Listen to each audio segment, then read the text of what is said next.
This tank started out simple, a small cube tank. Only shrimp.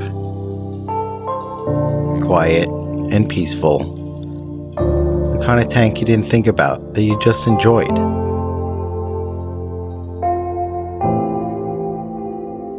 Everything was fine until the Guppies moved in. These Kinga Guppies, they're beautiful, they're active, and in a tank this size, a little too successful. They breed, they filled out the space, and slowly the tank stopped being what it was meant to be. The decision was made, so it was time. The Guppies needed a new home, and this tank needed a reset. Everything came out of the tank. Hardscape first, then the plants, just enough so I could see what I was doing. Get some of these Guppies netted out.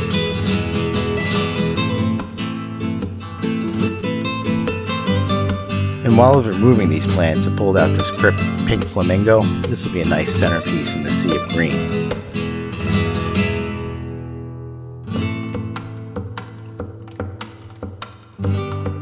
Netting out the Guppies is never elegant, so piece by piece I cleared everything out and I was able to net out the last of them.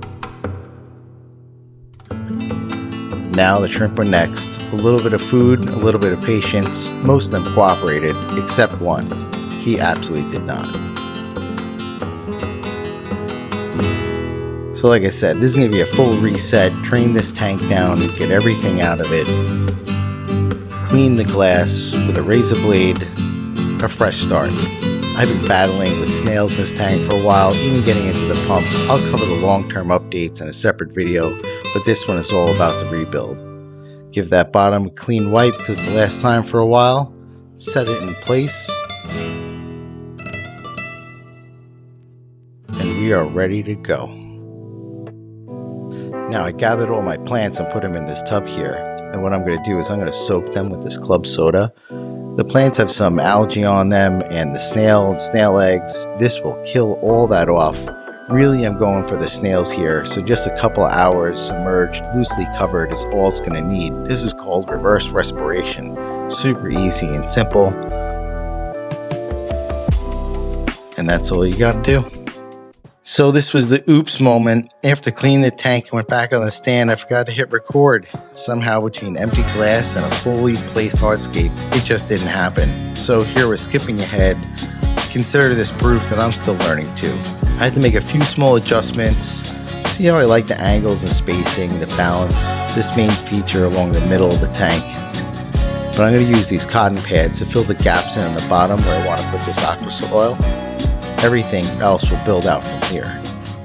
See, one thing I learned from the last tank design was stratification, where they kind of leveled itself out over time. These gauze pads stuffed in here will stop that aqua soil from moving.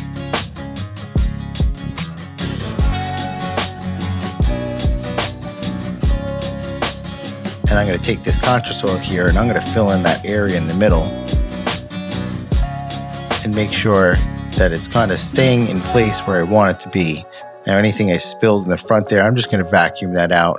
Now if this is somebody else's vacuum, you may want to ask them first, but it's a little dry aqua soil, it's not going to hurt anything. I'm going to take this white sand and I pour it to the outside front up against the glass, so this way I can push it back to minimize any contamination with the other pieces.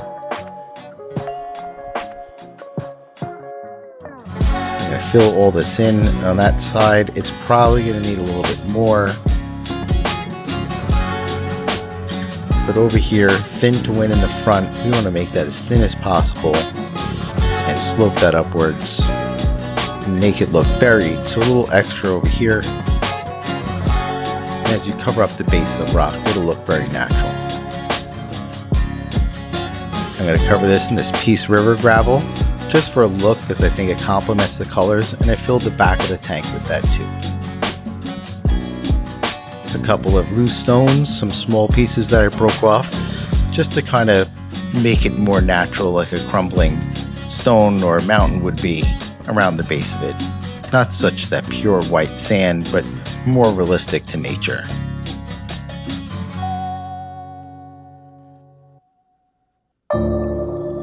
Now that it's been a little while, it's definitely killed all the snails, and yes, I did soak the pump too to make sure no eggs were in there. And I'm going to plant this using glue, gel type and regular, just to hold them in place, and a little dot of glue on the roots, and you can glue it to almost any surface.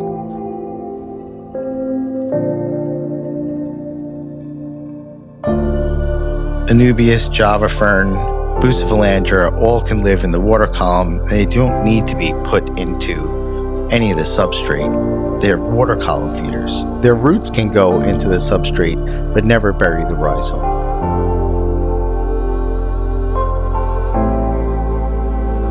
So I'm going to carefully attach a few pieces along this wood piece up here. I'll let that grow in over time. I think it'll make a real nice cave as the roots grow down.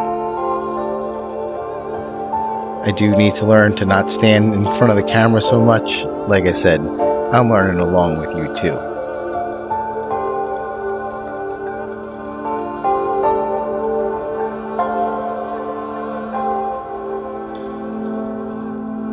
Make sure you're keeping your plants wet while you're working with them.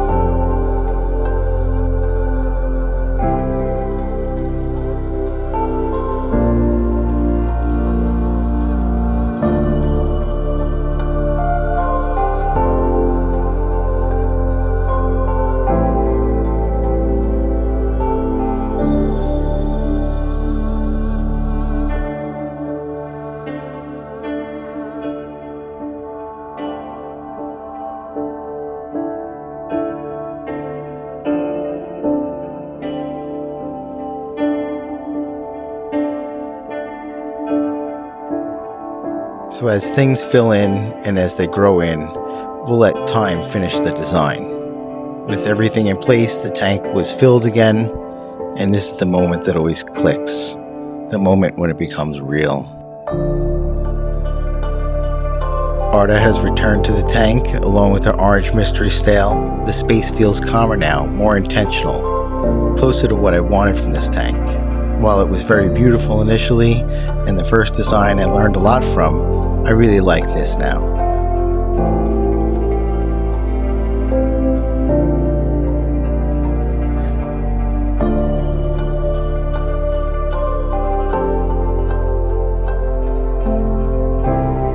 Thanks for watching. Hit like and subscribe, and I'll see you on the next one.